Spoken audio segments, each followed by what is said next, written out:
Hello बच्चों, कैसे हो? आज आपके सामने में उस्मानी सर, आपके प्यारा सा चैनल उस्मानी सर चैनल के लिए बेहतरीन सा, बहुत ही इंपॉर्टेंट, स्पेशली आपके बोर्ड एग्जाम में जो अक्सर पूछे जाते हैं कैपेसिटर्स के बारे में, कैपेसिटर्स का कॉम्बिनेशन। बच्चों, सबसे पहले इसका हम लोग फीलिंग ले लेते हैं कि कैपेसिटर्स को हम कंबाइन क्यों करेंगे। Why to combine the capacitors of different capacitances, यानी अलग अलग कैपेसिटेंस वाले कैपेसिटर को हम जोड़ेंगे क्यों। उसको थोड़ा सा समझने के लिए हम लोग थोड़ा सा ये मान लेते हैं कि हमारे पास तीन तरह का कैपेसिटर्स। एक का कैपेसिटेंस है हमारा 1 माइक्रोफैराड, चूंकि कैपेसिटेंस का जो एसआई यूनिट होता है बच्चों बता चुका हूं मैं, वो माइक्रोफैराड में लेते हैं जनरली। एक्चुअली एसआई यूनिट तो उसका फैराड होता है, लेकिन हम लोग फैराड अगर लेते हैं तो बहुत ज़बरदस्त बड़ा क्वांटिटी हो जाता है, बहुत ह्यूज हो जाता है। तो इसको हम लोग आगे कंबाइंड प्रैक्टिकली नहीं कर सकते हैं। प्रैक्टिकली ऐसा वैल्यू हम या इतने कैपेसिटेंस वाला वैल्यू पॉसिबल नहीं है, तो जनरली हम लोग माइक्रोफैराड, मिलीफैराड, नैनोफैराड, पिकोफैराड इस तरह से ले लेते हैं। और दूसरा हमारे पास है 2 माइक्रोफैराड और तीसरा हमारे पास है 3 माइक्रोफैराड एंड सो ऑन। तो इस तरह से हमारे पास कुछ कैपेसिटर्स हैं जिनका कैपेसिटेंस दिया हुआ है। तो अब अगर हमें सपोज दैट कि हमें 4 माइक्रोफैराड का कैपेसिटेंस अगर दरकार है और हमारे पास इतना अवेलेबल है, तो ऐसा लॉजिकली लगता है कि हम इसको किसी मैथमेटिकल ऑपरेशन से या कनेक्ट करके मे बी के 4 माइक्रोफैराड का कैपेसिटेंस हम लोग ले सकते हैं, यानी उतने कैपेसिटेंस हम प्राप्त कर सकते हैं। या अगर हमें ये लगे कि 0.6 माइक्रोफैराड का कैपेसिटेंस हमें चाहिए, अब इस कैपेसिटेंस वाला कैपेसिटर को हम लोग कैसे डिजाइन करेंगे। हमारे पास मान लिया जाए कि इतने कैपेसिटर्स हैं जिनका कैपेसिटेंस का वैल्यू इतना दिया हुआ है और ये इंटीग्रल में है। अब हमें अगर फ्रैक्शनल वैल्यू लेना हो तो ये फ्रैक्शनल वैल्यू कैसे आएगा, हमें ये समझ में नहीं आता है कि इन कैपेसिटेंस का जो वैल्यू है इनको किसी भी अलजेब्रिक ऑपरेशन करने के बाद हमें यहाँ पे फ्रैक्शनल माइक्रोफैराड यानी 0.6 माइक्रोफैराड का कैपेसिटेंस अवेलेबल होगा। आई थिंक ये सब पॉसिबल नहीं है। तो अब इसको पॉसिबल करने के लिए हमें करना क्या है, इसको कौन सा स्टेप्स लिया जाए, किस तरह से कंबाइन किया जाए कि इतने कैपेसिटेंस का कैपेसिटर्स हमको अवेलेबल हो जाए। तो इसके लिए हमें कैपेसिटर्स को कंबाइन करने हैं। कंबाइन करने के लिए बच्चों हम लोग करते क्या है, basically mode of combination capacitors का वो हमारा 2 ही होता है। मोड ऑफ कॉम्बिनेशन 2 है, एक को बोलते हैं हम सीरीज कॉम्बिनेशन और दूसरे को बोलते हैं हम पैरेलल कॉम्बिनेशन। अब ये 2 मोड ऑफ कॉम्बिनेशन है जो आपको आपके 12th के सिलेबस के हिसाब से आपको डिजाइन किया गया है। लेकिन एक और मोड ऑफ कॉम्बिनेशन है जिसको हम लोग मिक्स्ड कहते हैं या कॉम्प्लेक्स कहते हैं। इस तरह से एक जिसमें मिक्स्ड या कॉम्प्लेक्स की बात होगी तो उसमें बहुत सारे कैपेसिटर्स हमारे सीरीज में भी हो सकते हैं, कुछ पैरेलल में भी हो सकते हैं। यानी यहाँ पे तीसरे टाइप का जो हमारा कॉम्बिनेशन होगा जिसको मिक्स कहते हैं या कॉम्प्लेक्स कहते हैं, तो वहां पे दोनों तरह का, यानी हमारा सीरीज भी हो सकता है, पैरेलल भी हो सकता है। तो बेसिकली हमारा यही होता है, यानी बेसिकली हमारा मेन उसका कॉम्बिनेशन का प्रोसीजर है और इसके हिसाब से हम लोग आगे की काम करेंगे। तो सबसे पहले आता है हमारा कि कैपेसिटर्स को हम किस तरह से सीरीज में कंबाइन करेंगे। तो कैपेसिटर्स को सीरीज में कंबाइन करना बहुत बड़ी टफ नहीं है, बहुत ईजी है। तो इसके लिए करना सिर्फ इतना है कि हमारे पास मान लिया जाए 3 कैपेसिटर्स है। हमारे पास 3 कैपेसिटर्स है, C1 कैपेसिटेंस, उसके बाद है हमारा C2 कैपेसिटेंस और C3 कैपेसिटेंस, और भी हो सकता है। यानी इतने कैपेसिटर्स हमारे पास है जिनका कैपेसिटेंस है C1, C2, C3। अब हमें इनको सीरीज में कनेक्ट करना है, तो इसके लिए हर एक कैपेसिटेंस के प्लेट्स को हम लोग कंडक्टिंग वायर से इस तरह से कनेक्ट कर देते हैं। तो ये हमारा तीनों कैपेसिटर सीरीज में जुड़ गया, यानी सीरीज में आ गया। अब इन तीनों के कंबाइंड फॉर्म को हम लोग एक सोर्स यानी बैटरी से कनेक्ट कर देते हैं और ये बैटरी का मान लेते हैं कि इसका जो इलेक्ट्रोमोटिव फोर्स है या इस बैटरी के टर्मिनल्स के बीच, पॉजिटिव टर्मिनल और नेगेटिव टर्मिनल के बीच जो पोटेंशियल डिफरेंस है उसको हमने V मान लिया या TPD भी कह सकते हैं, वो V मान लिया। अब ये सोर्स से हमें इस कैपेसिटर के प्लेट को चार्ज प्रोवाइड कराया जाएगा। तो इसको हमने प्लस यानी पॉजिटिव सोर्स से, पॉजिटिव टर्मिनल से जोड़ रखा है। तो ये हमारा जो प्लेट है बच्चों, ये प्लेट में हमारा पॉजिटिव चार्ज आ जाएगा। जब इस प्लेट को हमने पॉजिटिव टर्मिनल से जोड़ा, पॉजिटिव चार्ज जब इस प्लेट में आता है तो इसी कैपेसिटर के फ्रंट वाले, दूसरे वाले जो हमारा प्लेट है, उस प्लेट के फ्रंट में उतना ही नेगेटिव चार्ज, हमारा -Q चार्ज इंड्यूस होगा। यहाँ पे चार्ज इंड्यूस होगा, चूंकि ये इसके कनेक्शन में नहीं है, बीच में हमारा चाहे तो बिल्कुल गैप है, एयर है, या अगर एयर ना भी है तो हम लोग पढ़ चुके हैं कि इन प्लेटों के बीच डाइलेक्ट्रिक सब्सटेंस है। तो डाइलेक्ट्रिक सब्सटेंस का मतलब है चार्ज इसके अंदर से फ्लो नहीं करेगा। अगर ये मान लो मेटेलिक सब्सटेंस होता तो जितना चार्ज यहाँ रहा वो चार्ज इधर की तरफ फ्लो कर जाता। तो ऐसा हम लोगों ने रखा नहीं है, चाहे तो बिल्कुल वैक्यूम है, खाली है, स्पेस में कुछ नहीं यानी एयर है, या अगर कुछ हमने भर रखा है तो हम लोग डाइलेक्ट्रिक सब्सटेंस या यूं कहो कि नॉन कंडक्टिंग सब्सटेंस भर के रखे हैं जिससे चार्ज फ्लो नहीं करता है। यानी इस प्लेट में charge by method of induction, यानी चार्ज को जब हम लाते हैं दूसरे प्लेट में चार्ज ऑटोमेटिकली इंड्यूस होता है, उसको बोलते हैं चार्जिंग बाय इंडक्शन। तो चार्जिंग बाय इंडक्शन से इतना ही मैग्नीट्यूड का चार्ज यहाँ पे डेवलप हो जाएगा। अब यहाँ पे इस प्लेट का अपोजिट साइड में इतना ही मैग्नीट्यूड का पॉजिटिव चार्ज डेवलप होगा। तो ये चार्ज हमारा इस प्लेट को फ्लो कर जाएगा और इस प्लेट को फिर कंप्लीटली उतना ही मैग्नीट्यूड का पॉजिटिव चार्ज डेवलप हो जाएगा।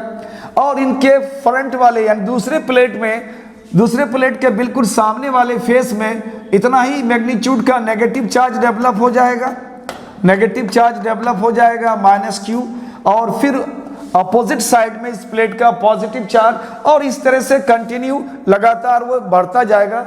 आप जितने कैपेसिटर्स को कंबाइन करोगे ये सारे के साथ यही मामला होगा। तो यहाँ पे हमने जैसे दिखाने की कोशिश करा है, ये हमारा बैटरी या सोर्स है जहाँ से हमें चार्ज प्राप्त होता है, और इस प्लेट को हमने पॉजिटिव चार्ज करा है, इस प्लेट को इससे जोड़ रखा है, इनके फ्रंट में नेगेटिव चार्ज इंड्यूस हुआ है, और ये प्रक्रिया, ये प्रोसेस हमारे तीसरे कैपेसिटर्स तक चला गया। अब तीसरे कैपेसिटर्स तक जाने के बाद अब हमें ये देखना है कि इनके साथ मामला क्या पेश आया, इनके साथ क्या बात हुई। तो अब सबसे पहले ये देखेंगे कि जब हमने किसी सोर्स को किसी सर्किट के साथ जोड़ते हैं, ये हमारा सोर्स है जहां से हमें चार्ज मिल सकता है। पोटेंशियल डिफरेंस इनके प्लेटों के बीच, पॉजिटिव नेगेटिव के बीच जो पोटेंशियल का डिफरेंस है वो हमारा V है।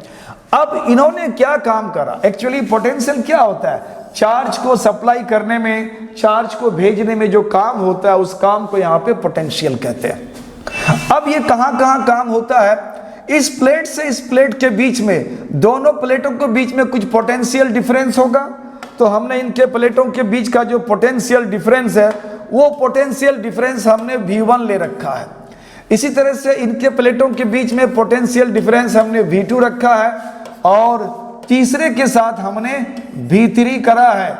इसका मतलब है कि हमें ये V1, V2, V3 यानी ये जो हमारा सोर्स का पोटेंशियल डिफरेंस है यानी V है, ये हमारा बढ़ता है V1, V2 और V3 तीन में। ये तीन में हमारा ये वैल्यू डिवाइड हो जाता है, बढ़ जाता है, तकसीम हो जाता है। अब इसको देखने के बाद हमें ये पता करना है कि जब हम इन तीन कैपेसिटर्स को जोड़ा, हमारा जो पोटेंशियल हुआ, पोटेंशियल डिफरेंस तीनों प्लेटों के, तीनों कैपेसिटर्स के प्लेटों के बीच का, ये अलग अलग था। इन सब का कॉम्बिनेशन जो वैल्यू है हमारे सोर्स का जो पोटेंशियल डिफरेंस या यूं कहो कि इलेक्ट्रोमोटिव फोर्स, उसके बराबर हुआ। यही चूंकि सप्लाई करते हैं। अब हमें देखना है कि कैपेसिटेंस का फॉर्मूला क्या है। तो बच्चों कैपेसिटेंस का जो फॉर्मूला है वो होता है चार्ज अपॉन पोटेंशियल डिफरेंस। अगर हम V का वैल्यू यहाँ लें तो ये हमारा चार्ज अपॉन कैपेसिटेंस हो जाएगा। तो V के लिए बच्चों हम यहाँ लिख देंगे चार्ज अपॉन कैपेसिटेंस, और इसके लिए चूंकि हर एक का चार्ज हमारा Q है तो चार्ज सबके लिए Q होगा, लेकिन इसका कैपेसिटेंस अलग है C1। यहाँ भी हमारा चार्ज वही होगा, और चूंकि कैपेसिटेंस अलग है C2, और ये हो जाएगा चार्ज अपॉन C3। इस तरह से एक रिलेशन हमारा डेवलप होता है। अब इस रिलेशन को अगर देखा जाए बच्चों तो इनके लेफ्ट साइड में और राइट साइड में जो ऊपर में हमारा न्यूमरेटर Q है यानी चार्ज है, ये कंप्लीट हमारा बोथ साइड कैंसिल हो जाता है। अब अगर इसको कैंसिल कर देते हो तो यहाँ बच जाएगा 1/C, 1/C1, 1/C2 and 1/C3। इस तरह से इन तीन कैपेसिटर्स को जब हम कंबाइन करते हैं, कंबाइन करने के बाद जो हमें एक रिजल्टेंट वैल्यू आता है, और उस रिजल्टेंट वैल्यू का जो कैपेसिटेंस का वैल्यू है उसको हम लोग यहाँ C मान के चलते हैं। और चूंकि सीरीज में कंबाइन किया है तो थोड़ा सा समझने के लिए उसका जो एक सिंबल है वहां पे हमने CS लगा दिया, मतलब ये रिजल्टेंट कैपेसिटेंस है या इक्विवेलेंट कैपेसिटेंस है तीनों कैपेसिटर का, और उसको चूंकि सीरीज में कंबाइन करा है तो इसको हमने CS कर दिया। अब इसको अगर हम जनरलाइज करें, जनरलाइज का मतलब होता है बच्चों, अब हमारे पास अगर 4 कैपेसिटर है तो नेक्स्ट हो जाएगा 1/C4, 5 है तो हो जाएगा 1/C5। इस तरह से अगर हमारा नंबर ऑफ कैपेसिटर्स अगर बहुत सारे हैं, यानी 4n कैपेसिटर्स, अगर हमारे पास बहुत सारा कैपेसिटर्स है तब तो हमारा ये वैल्यू हो जाएगा 1/CS, 1/C1, 1/C2, और ये चलते चलते चलते लास्ट में 1/CN। यानी अगर हमारे पास टोटल नंबर ऑफ कैपेसिटर्स बहुत सारा है, n है, तो इस तरह से इन सबको 1 बाई 1 हम लोग सीरीज में अगर जोड़ते हैं तो ये वैल्यू हमारा आता है। अब यहाँ पे कुछ चीज जो है आपको जो ऑब्जेक्टिव क्वेश्चंस के लिए बनता है, थोड़ा सा इसको देखना है कि सीरीज में जब हम कैपेसिटर्स को जोड़ते हैं तो इससे रिलेटेड हमारा ऑब्जेक्टिव क्वेश्चंस क्या क्या बन सकता है, तो उसको हम लोग ध्यान से देखें। ऑब्जेक्टिव क्वेश्चन क्या क्या बनता है उसको हम लोग कुछ पॉइंट्स में NB करके उसको मैं लिख देता हूँ। NB बोले तो जब कोई चीज़ हमारा बहुत इंपॉर्टेंट आता है और वो शॉर्ट में कहीं लिखना होता है उसको हम लोग NB में लिखते हैं, नॉटी बेनी में लिखते हैं। तो हमने यहाँ कर दिया NB में पहला पॉइंट है हमारा बच्चों, हमने जब कैपेसिटर्स को कंबाइन करा तो रिजल्टेंट जो हमारा कैपेसिटेंस आया जिसको हमने नाम दिया CS, ये CS इंडिविजुअल कैपेसिटर, अलग अलग कैपेसिटर्स का जो कैपेसिटेंस होता है, कैपेसिटेंस जैसे C1, C2, C3, ये कैपेसिटेंस है। उन इंडिविजुअल कैपेसिटर के कैपेसिटर्स का जो वैल्यू है उनके रेसिप्रोकल है। रेसिप्रोकल का मतलब है C1 कैपेसिटेंस है तो उसका रेसिप्रोकल हो जाएगा 1/C1। तो ये अलग अलग कैपेसिटर्स के कैपेसिटेंस के रेसिप्रोकल का सम जो होता है वो रिजल्टेंट कैपेसिटेंस के रेसिप्रोकल के वैल्यू के बराबर होता है। तो यहां लिखेंगे पहला पॉइंट हमारा आ जाएगा बच्चों, पहला पॉइंट आ जाएगा reciprocal of resultant capacitance, resultant capacitance का रेसिप्रोकल क्या है? तो रिजल्टेंट कैपेसिटेंस का रेसिप्रोकल है बच्चों इज इक्वल है, किसके इक्वल है? Sum of reciprocal, sum of reciprocal of individual, individual का मानी होता है अलग अलग, इंडिविजुअल कैपेसिटेंसेस, यानी जो इंडिविजुअल कैपेसिटेंस है उनके रेसिप्रोकल का सम रिजल्टेंट कैपेसिटेंस के रेसिप्रोकल के बराबर होगा। पहला पॉइंट तो हमारा यह है बच्चों। दूसरा पॉइंट हमारा क्या आता है? दूसरा पॉइंट यह आता है कि चार्ज जो है हर एक कैपेसिटर्स के प्लेट में एक जैसा है। चार्ज का अगर मैग्नीट्यूड की बात करें, अगर हम पॉजिटिव और नेगेटिव यानी पोलैरिटी है वो, उसको अगर इग्नोर करें, तो अगर हम बोलें कि कैपेसिटर्स के प्लेट के ऊपर जो चार्ज है, तो हर एक कैपेसिटर के प्लेट में चार्ज का मैग्नीट्यूड सेम है। तो दूसरा पॉइंट हमारा आता है कि मैग्नीट्यूड ऑफ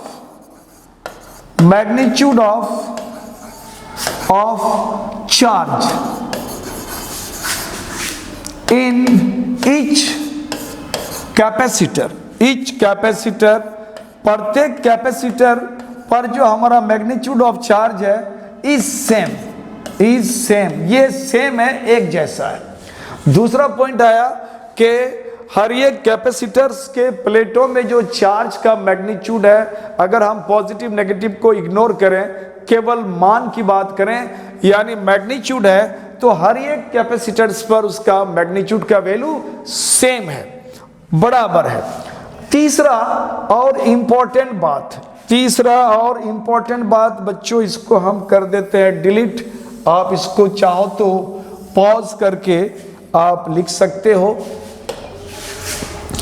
तीसरा इंपॉर्टेंट बात इसमें है कि हमारा जो कैपेसिटर्स का वैल्यू है, जैसे हमने कहा था कि V इक्वल टू था V1 V2 प्लस V3, और इसको हमने कहा था Q अपॉन C, और ये आता Q upon C1, Q upon C2 और Q अपॉन C3।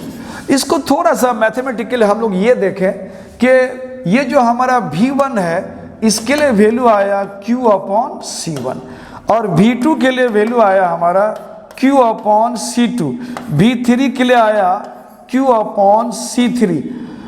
तो मैथमेटिक्स में एक नियम है, कोई अगर relations more than one relations, एक टाइप के फिगर्स में, डाटा में एक से ज्यादा रिलेशन हो, और उन सब रिलेशन में एक ऐसा क्वांटिटी जो सब में एक जैसा हो और बाकी क्वांटिटी अगर वो वेरी करता है, जैसे यहाँ इस पे हमारा जो चार्ज की बात करें तो ये तीनों रिलेशन में चार्ज हमारा सेम है। इट मीन्स कि इन सब के लिए चार्ज हमारा कांस्टेंट है। इसको हम लोग मैथमेटिकली बोलते हैं कि ये वैल्यू हमारा बच्चों क्या है, कांस्टेंट है। और जब कोई कांस्टेंट टर्म को हम हटाते हैं तो साइन ऑफ इक्वलिटी जो है वो बन जाता है साइन ऑफ प्रोपोर्शनलिटी। तो इसका मतलब ये V1 प्रोपोर्शनल क्या हो जाएगा, 1 अपॉन C1, चार्ज हमारा कांस्टेंट आउट कर दिया। इसी तरह से अगर हम V2 की बात करेंगे तो ये हो जाएगा 1 अपॉन C2। तो अगर यहाँ पे देखें तो ये रिलेशन क्या बताता है कि हर एक कैपेसिटर के प्लेटों के बीच में जो पोटेंशियल डिफरेंस है, सीरीज कॉम्बिनेशन में पोटेंशियल डिफरेंस है, प्लेटों के बीच में जो पोटेंशियल का डिफरेंस है वह डिफरेंस कैपेसिटेंस का इनवर्सली प्रोपोर्शनल होता है। मतलब अगर कैपेसिटर का कैपेसिटेंस ज्यादा है तो उनके प्लेटों के बीच का जो पोटेंशियल डिफरेंस वो कम हो जाएगा। वाइस वर्सा, अगर हमारा कैपेसिटेंस का वैल्यू कम है तो पोटेंशियल डिफरेंस का वैल्यू ज्यादा होगा। ये आप जानते हो बच्चों, ये इनवर्सली प्रोपोर्शनल का ये ऐसा ही नियम है। तो हमारा अगला पॉइंट जो होता है बच्चों, हम लोग इसको लिखेंगे कि potential difference between the plates of capacitors is inversely proportional to its capacitance, यानी कैपेसिटेंस के इनवर्सली प्रोपोर्शनल होगा प्लेटों के बीच का पोटेंशियल डिफरेंस का वैल्यू। ये तीसरा पॉइंट है हमारा महत्वपूर्ण। और चौथा पॉइंट जो बहुत ही जरूरी है, या यूं कहो कि वह पॉइंट बहुत ज्यादा इंपॉर्टेंट है बच्चों, इसको आप पॉज करके लिख सकते हो। वो बहुत इंपॉर्टेंट है। वो ये है, मान लिया जाए कि हमारे पास C1 का वैल्यू 1 फराड है, चलो फराड मान लेते हैं, प्रैक्टिकली फराड होता नहीं, माइक्रो फराड लेते हैं हम लोग, फिर भी समझने के लिए। C2 हमारा मान लो 2 फराड है, और C3 मान लिया हमने, और ये 3 या 2 ही को लेके चलते हैं, 2 ही लेके चलते हैं। अगर हमने यहाँ बात करा 2 का तो 2 ही का बात करते हैं अभी। तो ये हमारा इन 2 का अगर हम सीरीज कॉम्बिनेशन करते हैं तो 1/CS क्या हो जाएगा, 1/C1 प्लस 1/C2। अगर इन दोनों को कंबाइन करते हैं 1/1 प्लस 1/2। अब यहाँ अगर हम LCM ले लेते हैं, ऐड करके 2 लेते हैं, तो ये हो जाएगा 2 + 1 यानी 3/2। अब अगर ये वैल्यू की बात करें तो 1/CS क्या हो गया बच्चों, 3/2। अब इसको रिवर्स कर देते हैं, CS कर देते हैं, CS/1 ही, तो ये जाएगा 2/3। अब इस वैल्यू को अगर डिवाइड कर देंगे तो 0.66 आने की संभावना है। यानी ये जो वैल्यू आया रिजल्टेंट वैल्यू, वो रिजल्टेंट वैल्यू हमारा फ्रैक्शनल आ गया। लेकिन हमारे पास जो हमारे पास कंपोनेंट कैपेसिटर, जिन कैपेसिटर्स को आप जोड़ते हो उसको हम लोग कंपोनेंट कैपेसिटर्स कहते हैं। तो हमारे पास जो कंपोनेंट कैपेसिटर्स था उनका कैपेसिटेंस का वैल्यू था, एक 1 फराड, दूसरा 2 फराड। लेकिन रिजल्टेंट का वैल्यू जो आया बच्चों ये 1 और 2 से छोटा हो गया। इसका मतलब है कि रिजल्टेंट कैपेसिटेंस का जो वैल्यू होगा सीरीज कॉम्बिनेशन में, वो इंडिविजुअल कैपेसिटेंस जिन जिनको आप जोड़ रहे हो सीरीज में, उन सब में जो सबसे छोटा है उससे भी छोटा। अब ये बताओ कि इन दोनों में छोटा यानी कम कैपेसिटेंस कितना है हमारा, 1। रिजल्टेंट का वैल्यू हमारा 1 से भी कम आ जा रहा है, यानी फ्रैक्शनल वैल्यू आ जा रहा है। तो हमारा जो नेक्स्ट पॉइंट है इस NB में, वो नेक्स्ट पॉइंट है बच्चों, वो नेक्स्ट पॉइंट है value of resultant capacitance is smaller than the smallest value of individual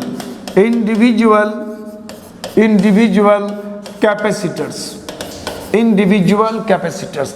यानी हमारे पास जो इंडिविजुअल कैपेसिटर्स है, उन इंडिविजुअल कैपेसिटर्स में जिनका वैल्यू सबसे कम है, रिजल्टेंट का वैल्यू उससे भी कम होगा। ये 4 इंपॉर्टेंट पॉइंट है बच्चों, जो आपको अक्सर ऑब्जेक्टिव क्वेश्चंस में यानी ऑब्जेक्टिव मल्टीपल चॉइस क्वेश्चन में सेट किए जाते हैं। तो ये 4 पॉइंट हमारा सीरीज के लिए हो गया। अब अगला जो बच्चों हमारा कॉम्बिनेशन ऑफ कैपेसिटर्स है वो पैरेलल है। तो अगला हमारा जो कॉम्बिनेशन है वो पैरेलल कॉम्बिनेशन है। अब ये पैरेलल कॉम्बिनेशन किस तरह से हम लोग जोड़ेंगे, तो ये बहुत ही आसान है। पैरेलल कॉम्बिनेशन को हम लोग इस तरह से कनेक्ट करते हैं, यानी हमारे पास मान लिया जाए कि 3 कैपेसिटर है जिनका कैपेसिटेंस C1, C2, C3 है। इन सभी कैपेसिटर्स का जो फर्स्ट प्लेट है, ये फर्स्ट प्लेट को हम लोगों ने एक पॉइंट से कनेक्ट कर दिया, मान लो A, मान लिया कि वो हमारा ये पॉइंट है A। और दूसरा प्लेट्स सभी कैपेसिटर्स का जिनको आप कनेक्ट कर रहे हो, इन सब को आप एक कॉमन पॉइंट्स B से कनेक्ट कर दिया। और चूंकि ये पॉइंट हमारा सेल का जो टर्मिनल है, इनफैक्ट ये टर्मिनल हमारा ये पॉजिटिव टर्मिनल होता है बड़ा वाला, और छोटा वाला जो टर्मिनल्स होता है वो हमारा नेगेटिव होता है। ये हमारा पॉजिटिव टर्मिनल है and this is negative terminal, this is positive and this is negative. अब हमने इस A पॉइंट को कनेक्ट कर रखा है किसके साथ, सोर्स के। ये हमारा सोर्स है, सोर्स के पॉजिटिव टर्मिनल के साथ। तो अब ये प्लेट, ये पॉइंट हमारा पॉजिटिव सोर्स वाला हो जाएगा चूंकि डायरेक्ट कनेक्टेड है। और मान लिया कि ये जो हमारा प्लेट है ये इन 3 कैपेसिटर्स को एनर्जी यानी सोर्स यानी चार्ज प्रोवाइड कर रहा है। ये अगर ये चार्ज इस सोर्स से ये पॉइंट अगर 3 जगह प्रोवाइड कर रहा है तो वो डिपेंड करता है कि किनका कैपेसिटेंस क्या है, उसके हिसाब से वो चार्ज को सप्लाई करेगा।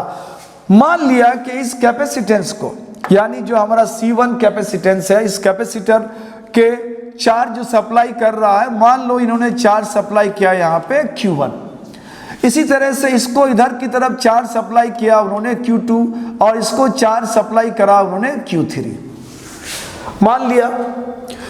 और ये भी जानते हैं कि जब इस प्लेट पर पॉजिटिव चार्ज डेवलप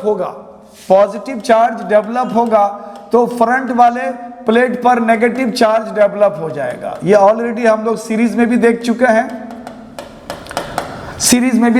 हैं और शुरू से हम लोग कैपेसिटर्स का जो क्लासेस आप देख रहे हो हमारे चैनल में, जितने भी लेक्चर देख रहे हो, तो ये सारा चीज बाय मेथड ऑफ इंडक्शन, ये सारा प्रोसीजर हम लोग अब जानते हैं। तो अब हमने ये माना कि ये जो हमारा सेल है, इन्होंने इनफैक्ट कितना चार्ज प्रोवाइड करा, क्यू चार्ज हमारा इस पॉइंट तक प्रोवाइड करा इस सोर्स ने, लेकिन ये अलग अलग कैपेसिटर्स के रिक्वायरमेंट के हिसाब से चार्ज वहां जाके डिवाइड हो जाता है। यानी अगर हम यूं कहें कि हमने सोर्स ने प्रोवाइड करा हमारा क्यू चार्ज और ये क्यू चार्ज जाकर के कैपेसिटर्स के कैपेसिटेंस के हिसाब से वो अलग अलग वैल्यू में, अलग अलग चार्ज के मैग्नीट्यूड में वो डिवाइड हो जाता है। यानी ये चार्ज बढ़ गया हमारा Q1, Q2 और Q3 में। इस तरह से ये चार्ज हमारा 3 जगह बट गया।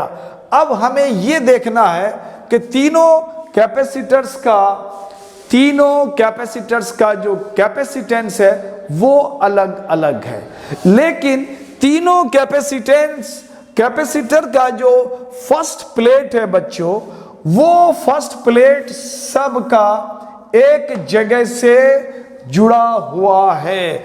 यानी इस पॉइंट का जो पोटेंशियल होगा वो वही होगा जो इस source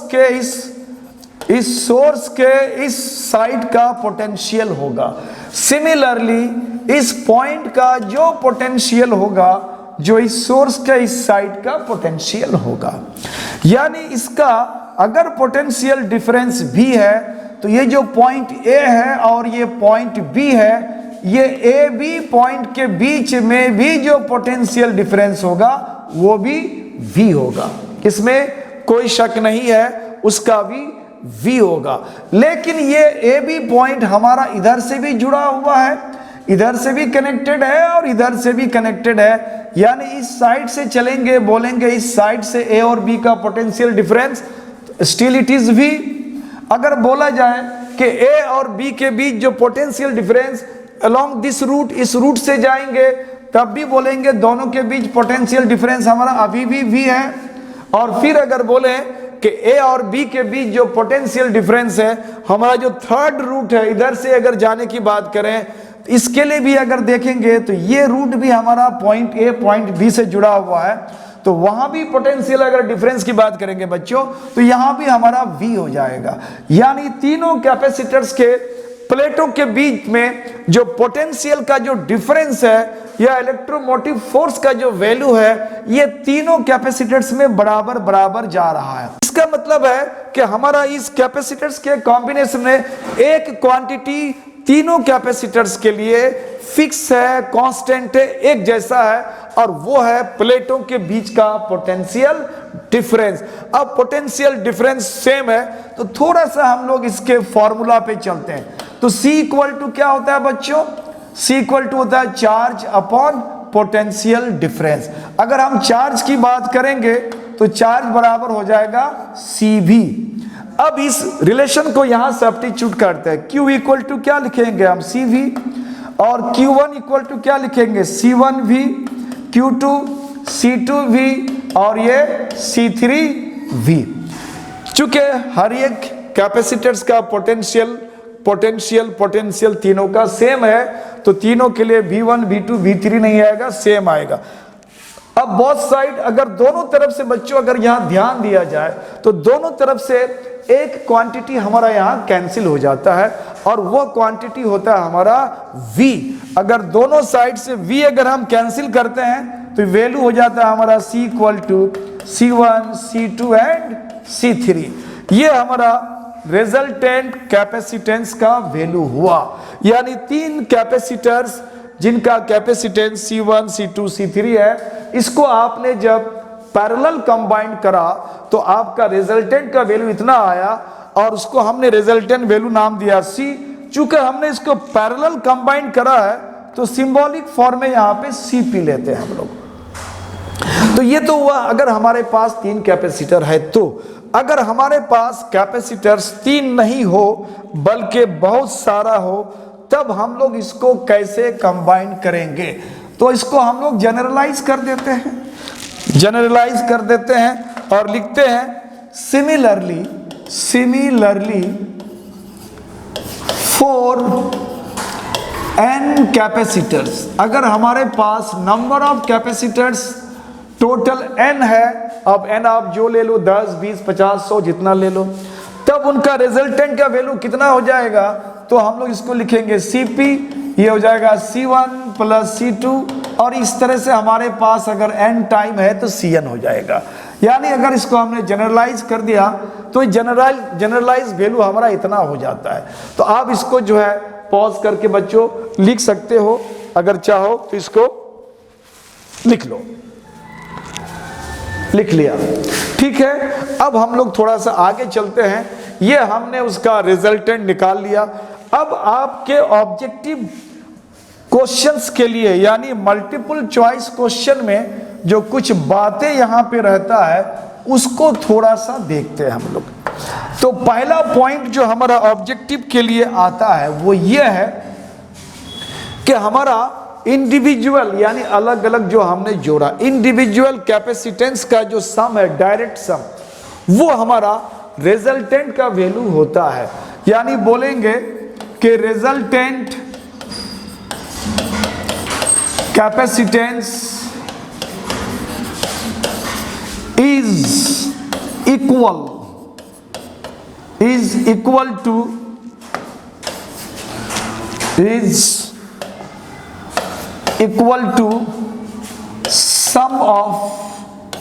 sum of individual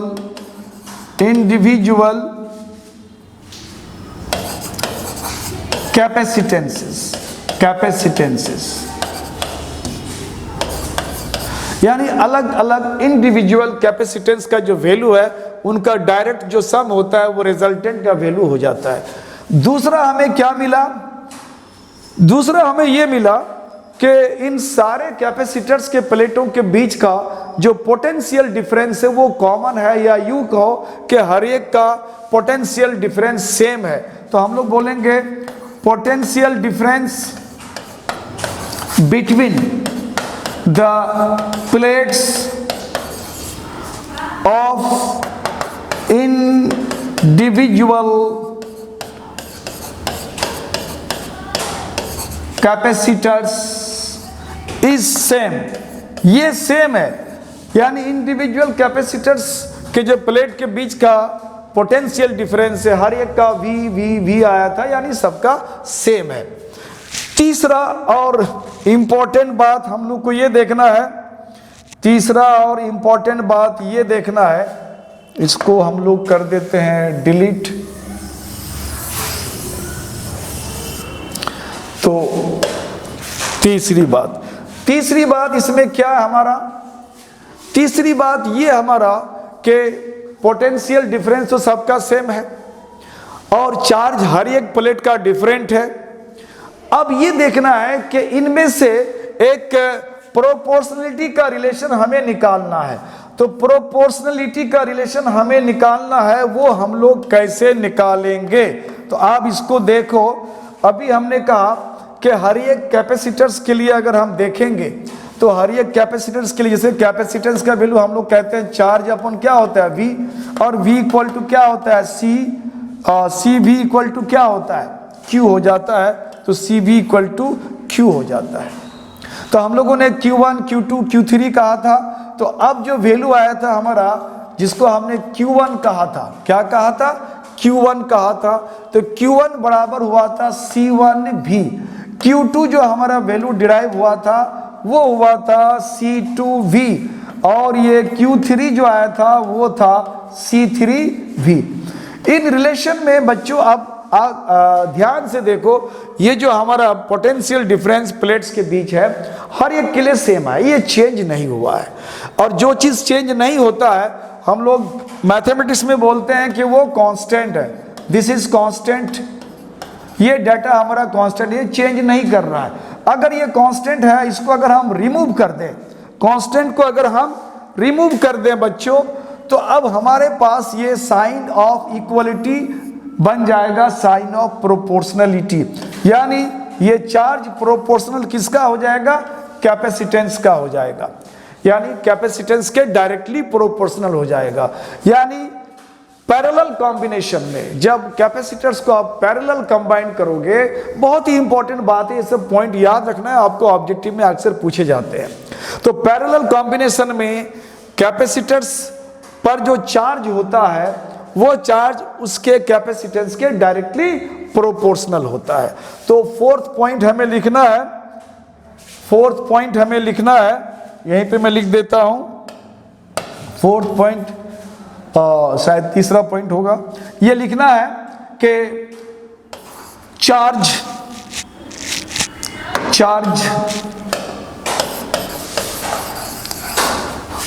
to capacitors is directly proportional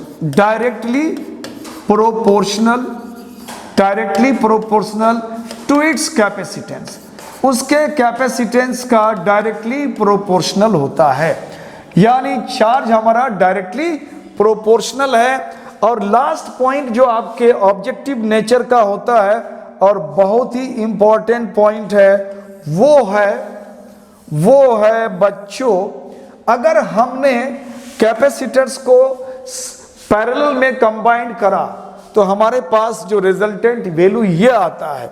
अब सपोज दैट कि आपके पास दो कैपेसिटर है। कितने कैपेसिटर है? दो कैपेसिटर है। एक का कैपेसिटेंस है 1 माइक्रोफैराड या फैराड ले लो, और दूसरे का कैपेसिटेंस है 2 माइक्रोफैराड।